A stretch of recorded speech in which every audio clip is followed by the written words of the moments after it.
At its core, it's actually really simple. So we get the historical transactions and holdings for our clients, so their portfolio dating back as much as we can get, but usually 10 years or so. And we matrix that against what's happening in the markets today. I'll pick on General Electric today, okay? So let's say General Electric dropped 20% yesterday or this morning. So we're going to do a deep dive into the purported reason for that and then try and figure out the real reason for that. So we're going to matrix what's happening in the markets versus what our clients hold. So if we see that GE fell 20%, we're going to track that backwards. Why did it fall 20%? Did they miss their earnings? Did they have a set of turbines fall off a plane? Did a nuclear plant where their technology is embedded have an unfortunate event? And then we'll sort of trace backwards to, well, what did they historically say about that? Did they say our airplane engines are great and they never fall off planes? And lo and behold, 20 fell off yesterday, afternoon. That sort of sounds potentially like something that might veer towards fraud, though companies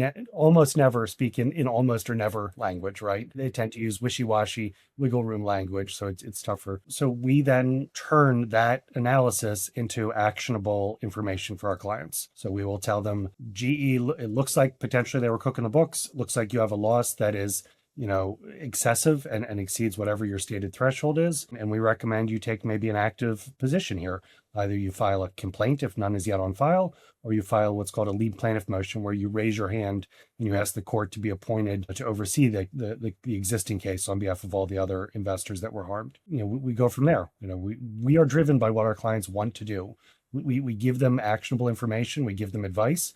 But at the end of the day, they decide if they want to move forward or not. The second part of your question was a little more challenging. Why aren't they doing it? Lack of understanding, lack of information, lack of awareness, hostility towards lawyers, hostility towards litigation, a thought that what we do is circular, that we're just taking from current investors to pay former investors, which isn't at all true. Many reasons. We hear all of them. But at the end of the day, the portfolio monitoring it's a free service that we offer. Out-of-pocket cost to our clients. It's essentially the lettuce to sell the salad dressing. So if we bring a matter to a client's attention and it has merit and I have losses that meet their threshold and they're interested, we hope that they'll consider hiring us to pursue the litigation. The biggest mistake is to do nothing. We have a robust series of laws that allow you to potentially recover the losses that were caused due to fraud or certain types of mismanagement.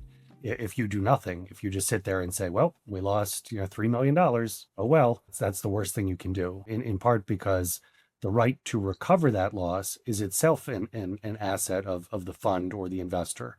And so you can't, under fiduciary duty laws and standards, you can't simply ignore it. You have to make a reasoned decision to ignore it. So you have to either talk to an attorney like us or your in-house counsel or outside counsel, and you have to say, the juice isn't worth the squeeze here, and we're not going to do anything. But you have to do that analysis. You can't just simply, ostrich head in the sand type behavior. That's the worst thing you can do, is nothing.